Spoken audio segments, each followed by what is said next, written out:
viaggio inizia a Bishkek, città che con il suo 1 milione circa di abitanti è il principale punto d'ingresso per il Kirghizistan. Abbiamo passato 2 giorni qui in attesa di partire per il nostro tour. Quello che abbiamo potuto notare in così poco tempo è l'evidente retaggio sovietico in termini di architettura ed atmosfera. Ma nonostante ciò abbiamo anche visto una città che grazie al suo spirito giovanile si sta lentamente aprendo al futuro.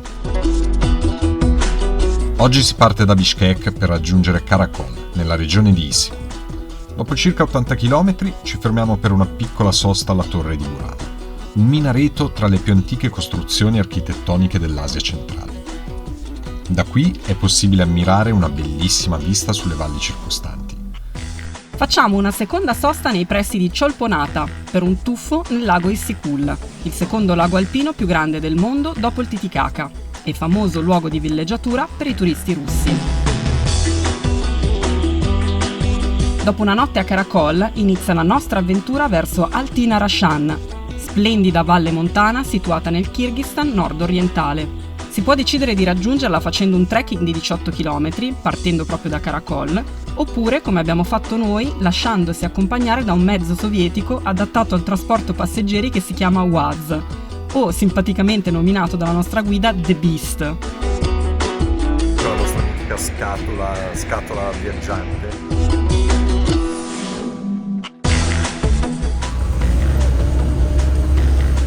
Viaggiare su The Beast è stata una vera e propria avventura.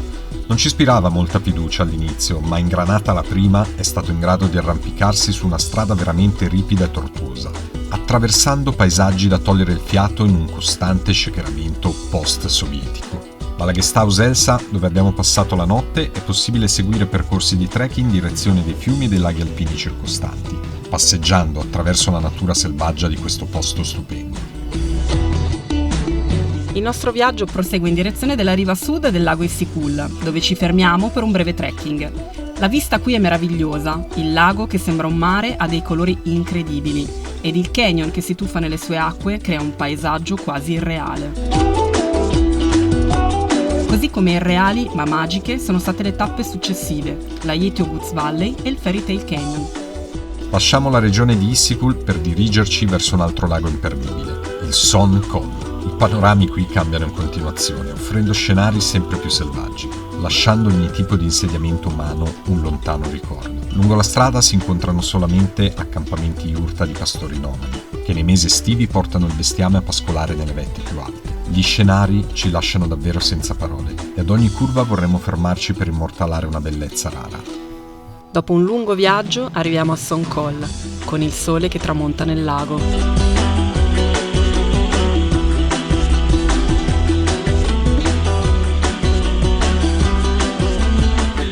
Cioè sono nel mezzo del niente, ma del niente, sul lago Sonkol in Kirghizistan. Siamo appena arrivati nelle nostre yurta. Qua praticamente è tutta una collina piena di cavalli, è incredibile, fa un freddo cane, è bellissimo. Questi sono i nostri bagni, pazzesco. Ti piace questo posto?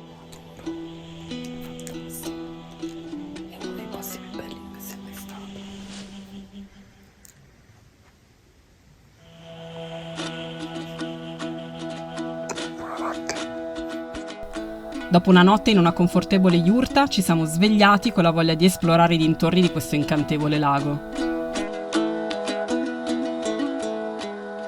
Purtroppo è arrivato il momento di ripartire. Dobbiamo rimetterci in viaggio alla volta di Tash Rabat. Inutile dire che i panorami ancora una volta sono a dir poco sublimi. Tash Rabat è un caravanserraglio del XV secolo, situato a 3200 metri d'altezza nella provincia di Narin. Siamo emozionati nell'immaginarci i mercanti dell'antica via della seta per nottare tra le sue mura in cerca di riparo. Il caravanserraglio, infatti, offriva ristoro a chi percorreva questa leggendaria via per motivi commerciali o di pellegrinaggio, una sorta di hotel in pratica. Tornando al nostro solitario motel, un incontro inaspettato con dei simpatici locali ci ha fatto sentire a casa per un istante.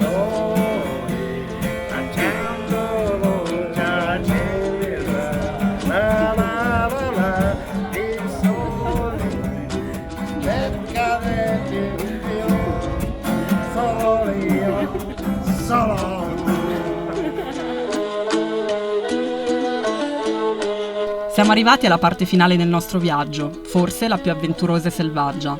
E mentre la nostra guida sembra insistere con il volerci far cantare,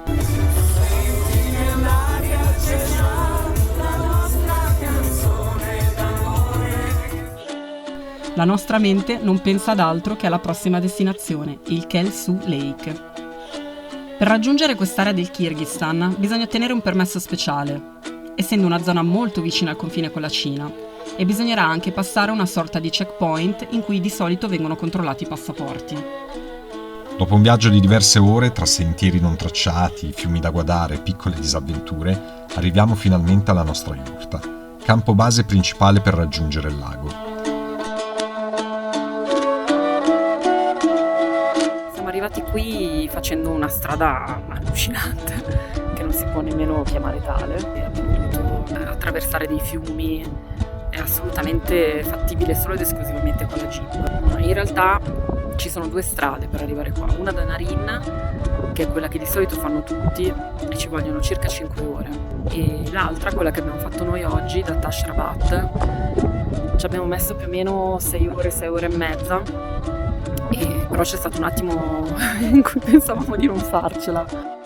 Esploriamo la zona circostante in compagnia delle marmotte e non abbiamo parole per descrivere la bellezza del posto. Qui, in un'incantevole radura con vista sulla catena del Tian Shan, passiamo la notte in attesa di raggiungere il giorno successivo il Khel-Su. Questo luogo è fuori dal tempo, non c'è elettricità né acqua corrente, così come l'impossibilità di utilizzare i telefoni. La natura qua la fa da padrona a 360 gradi. Ci prepariamo a partire coi cavalli per raggiungere Khel-Su. Purtroppo oggi il tempo non è dalla nostra parte e i pochi chilometri che ci separano dal lago li percorreremo sotto una pioggia battente. Il freddo è pungente. Questo piccolo lago incastonato tra le vette di recente formazione dopo un forte terremoto è idilliaco. Anche se i colori danno il loro meglio nelle giornate di sole, rimaniamo comunque incantati da questa natura maestosa. Realizziamo che il nostro viaggio sta quasi per finire. Ci attende la via di ritorno verso Narin, dove ci fermeremo per la notte prima di rientrare definitivamente a Bishkek. È stato un viaggio che ci ha messo alla prova, intenso, scomodo e faticoso, ma che allo stesso tempo ci ha ripagato con una moltitudine di paesaggi mozzafiato ed esperienze avventurose in una natura incontaminata. Ospitati da un popolo timido, ma gentile ed affascinante. Rahmat Kirghizistan!